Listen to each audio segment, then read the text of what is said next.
Cipher case में jail trial और जज तैनाती के खिलाफ चेयरमैन पीटीआई की इंट्रा कोर्ट अपील का ये मामला है और साइफर केस में जेल ट्रायल का 29 अगस्त का नोटिफिकेशन कलअदम करार दे दिया गया है। इस्लामाबाद हाई कोर्ट ने जेल ट्रायल में अब तक की कार्रवाई को कलअदम करार दे दिया है और 13 नवंबर को काबीना मंजूरी के बाद जेल ट्रायल नोटिफिकेशन का माजी पर इत्तलाक नहीं होगा। फैसले में ये कहा गया है इस्लामाबाद हाई कोर्ट ने जज की तैनाती को दुरुस्त करार दे दिया है। इसी पर हमें ज्वाइन किया है राजा माजिद, माहिर कानून है। सर, बहुत शुक्रिया आपके वक्त का। सर, बताइएगा कि ये जो फैसला जारी किया गया है, आप इस फैसले को किस तरह से देखते हैं? जी देखिए, मेरे ख्याल में कैबिनेट से गलती हुई कि उन्होंने नोटिफिकेशन बाद में जारी किया और ट्रायल पहले से शुरू हो चुका था, तो ये बर वक्त उन्हें इसका नोटिफिकेशन जारी करना चाहिए था और ट्रायल उसके बाद कमेंस होता। अब जो फैसला है, ग्राउंड रियलिटीज ये है कि इमरान खान साहब पे पहले एक अटैक हो चुका है, कातलाना हमला हो चुका है जिसमें वो जख्मी हुए हैं, उनको लाइव थ्रेट्स है। फिर देखिए, जब वो कोर्ट्स में भी आते हैं तो एक माँ को साथ लेके आते हैं, जत्थे आते हैं, किस तरह से स्पेशल कोर्ट्स के गेट्स टूटते रहे और फिर जजों के साथ कोई बदजबानी बदकलामी होती रही।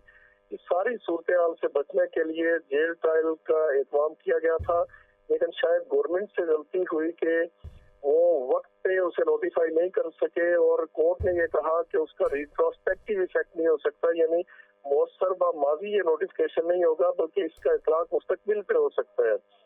तो अब जो डिटेल जजमेंट आएगी तो उसमें पता चलेगा कि किन किन ग्राउंड्स पे उन्होंने जेल ट्रायल को नल एंड वाइड करार दिया और ये भी देखा जाएगा कि जो इससे पहले ट्रायल हो चुका है तो उसका क्या स्टेटस है। अब उसको भी उन्होंने कलअदम करार दे दिया या वो कंटिन्यू होगा जो एविडेंस रिकॉर्ड हो चुकी है। तो ये किस असास केस था, इम्पोर्टेंट केस था और इस केस की असासियत, इसकी इम्पोर्टेंस को मद्देनजर रखते हुए, इसकी नजाकत को सामने रखते हुए बर वक्त फैसला किया जाना चाहिए था। जेल ट्रायल का नोटिफिकेशन बर वक्त आना चाहिए था। राजा खालिद साहब, सलमान हसन आपसे मुखातिब, ये फरमाइएगा कि जब भी कोई इस तरह का फैसला आता है तो उस सिलसिले में हम देखते हैं कि प्रेसिडेंट्स सेट हो जाती हैं और हवाले दिए जाते हैं। अब आज ये जो फैसला आया, इसके बाद जाहिर सी बात है कि मुस्तकबिल में भी हम कह सकते हैं इस तरह के मामला सामने आ सकते हैं। तो इस इस पर्टिकुलर केस की जो फैसला आया, इसके मुस्तकबिल में आने वाले जो फैसले होंगे मुख्तलिफ केसेस के, उन पर क्या असरात मुरतब हो सकते हैं?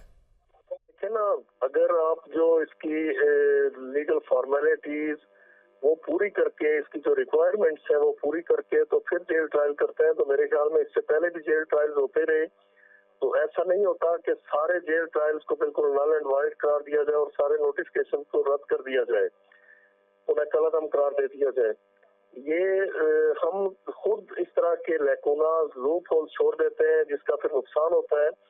ये एक इम्पोर्टेंट केस है, पाकिस्तान की तारीख में जो इम्पोर्टेंट केसेस रहे हैं उनमें से एक इम्पोर्टेंट केस है कि एक प्राइम मिनिस्टर, वो ऑफिशियल सीक्रेट एक्ट की वायलेशन हुई उनसे, उन्होंने एक साइफर को पब्लिक मीटिंग में लहराया, उसके कंटेंट्स को पब्लिक के साथ शेयर किया, उसे टाका बिताउन बना दिया, जो बड़ा अनफॉर्चुनेट था। तो इसकी नजाकत को, इसकी असासियत को, इसकी इम्पोर्टेंस को, इसकी पर्टिनेंस को सामने रखते हुए हुकूमत को बर वक्त फैसला करना चाहिए था। उसके बाद ट्रायल कमेंट्स होता तो ज्यादा बेहतर होता। यानी आपको बाद में होश आता है जी कि जेल ट्रायल का नोटिफिकेशन आप बाद में जारी करते हैं और ट्रायल पहले से शुरू हो जाता है, ये मेरे ख्याल में मुनासिब नहीं था। तो आपको होना चाहिए था आपके पेश नजर के कितना इम्पोर्टेंट केस है, इस केस की इम्पोर्टेंस को देखें। ये मुल्क की सलामती और जो हमारी फॉरेन पॉलिसी है दैट इज एट स्टेक। तो वो ज़ाहिर है उससे मजबूर हुई जो भी इससे पहले जो साइफर केस है, जिस तरह से उन पे एलिगेशन है, अगर वो साबित हो जाता है तो वक्त का वज़ीर आज़म ना सिर्फ उन्होंने अपने आपकी खिलाफवर्जी की बल्कि मुल्क की सलामती को, मुल्क की खारजा पॉलिसी को पूरी तरह से दांव पे लगाया। ठीक है, बहुत बहुत शुक्रिया। राजा खालिद साहब, माहिर कानून, हमारे साथ मौजूद। अहम फैसला सामने आया, ये फैसला महफूज किया गया था